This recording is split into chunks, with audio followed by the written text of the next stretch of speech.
Hi, my name is Stephen Sindoni. Thank you for tuning into the broadcast of Wisdom of the Ages. In our program today, I will put the spotlight on Dr. George King. Dr. George King was born in Shropshire, England on January 23, 1919. Early in life, his deep spiritual interests found expression in traditional Christianity, but he soon learned that there was more to life than the orthodox could show him. First turning to psychic phenomena, he quickly became adept of his research, delving beneath the superficial nature of things to their causes. Still looking for more, he began to study yoga. For the next 10 years, he practiced the ancient sciences for 8 to 12 hours a day until his mastery of terrestrial phenomena and of his mind made him a knower. Determined to help humanity raise itself from universal suffering and ignorance, his life's mission became apparent on May 8, 1954. Alone in his London apartment, a loud physical voice delivered the following command: "Prepare yourself. You are to become the voice of interplanetary parliament." He was initially shocked by the implications of this statement. It came out of the blue without warning or explanation. All he knew was his mastery over terrestrial phenomena was that what he had heard, he had heard. A few days later, he was visited by a world-renowned yogi master whom he knew to be alive and active in India at that time.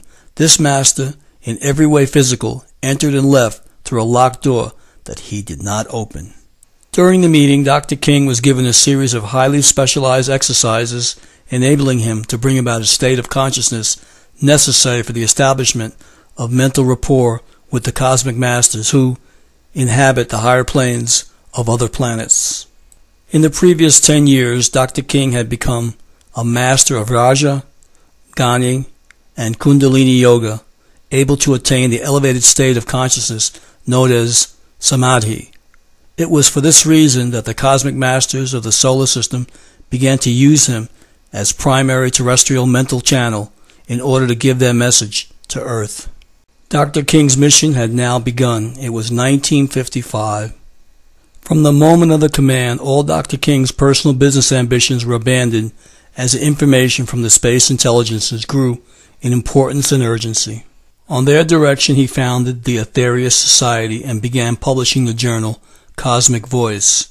He lectured throughout Britain, serving as the channel for numerous transmissions from cosmic intelligences. I now would like to add perspective to the story and draw a parallel timeline. Science fell over fallout. On January 31, 1958, during the International Geophysical Year, the United States of America launched the Explorer 1 satellite. And then in March of that year, in 1958, Explorer 3 revealed that the Geiger counter had been choked by radiation intensity 1,000 times greater than it could handle.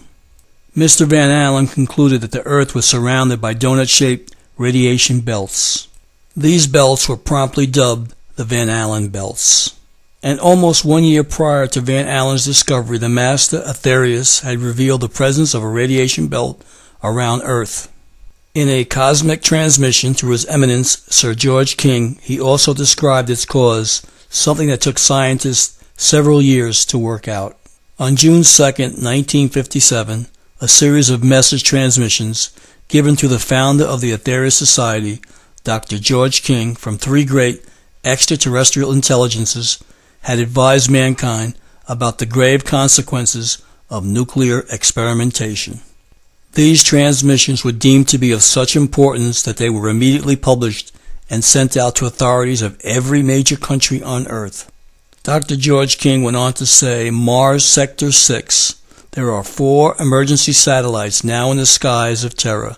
These emergency satellites are not allowed by law to counteract all the forces released by the latest act of vandalism on the part of nuclear physicists. The Master Aetherius then elaborated, their task is to put up a network of vibration through the etheric matter just beyond your ionospheric unit so that the great clouds of subtle matter, which have been greatly distorted by the murder device, will then be confined to Terra. If these clouds are allowed to escape, they would do damage to other life forms. Great then would be the karma of Terra. So by keeping these clouds of distorted radiations within your confines, we save you that karmic debt. So, the inner radiation belt exists because of the radioactivity unleashed by a human race too ignorant to stop the insanity of nuclear explosion. During 1957 and 1958, there were 165 known nuclear weapon tests by the United States, Russia, and Great Britain. The vast majority of these were atmospheric tests with a total yield equal to thousands of Hiroshima-sized bombs. Different texts and reference works specify different altitudes for the reach of our ionosphere into space. Various sources have, however, put the radiation belt in a range not far beyond the ionosphere, which would verify the transmission by the master Aetherius.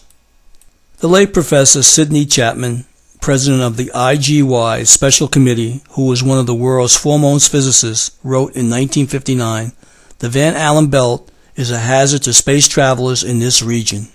Its dangers are analogous to those suffered by unshielded workers on X-rays or radium, or to those caused by nuclear fallout from atomic and hydrogen bombs." Professor Chapman goes on to say that the source of radiation was not yet known. Did the radiation belt seem like fallout from nuclear bombs because that was what it was? The National Aeronautical and Space Administration, NASA, certainly thought fallout was the source of at least some radiation belt radioactivity. Its publication, Protection Against Space Radiation, stated, "In 1968, the inner zone electrons have an appreciable fraction of their origin in the beta decay of fission fragments from high-altitude nuclear explosions." No scientist on the physical plane of Earth knew of the Van Allen radiation belts in 1957 when the Cosmic Masters gave their vital transmission. When they learned about them in 1958 and the following year, they were shocked and admitted it. Even then, it took several years for them to appreciate that much of the radioactivity was a result of our atomic folly. In the face of extreme skepticism and sometimes hostility over the years, Dr. King stood by the messages given through him and bravely forged ahead with his mission. And sadly, the radioactive legacy that was created will leave future generations in disarray for many lifetimes to come. And to add additional insight into the life of Dr. George King, in 1958, the Master Jesus, speaking through Dr. George King, revealed that the Son is a living being, evolved beyond our comprehension. During his life, Dr. King also performed and designed several cosmic missions. These metaphysical operations are in cooperation with the Cosmic Masters, providing global healing and a greater karmic balance for humanity as a whole. On July 12, 1997, Dr. King passed away in Santa Barbara, California. The cosmic teachings and spiritual missions that he left behind provide the foundation stones of the new age and are the heritage of us all. And in closing, I would like to ask the following paradoxical question. Was Dr. George King given the wisdom of the ages? The answer to this question is still yet to be revealed. I'd like to thank everyone for watching Wisdom of the Ages.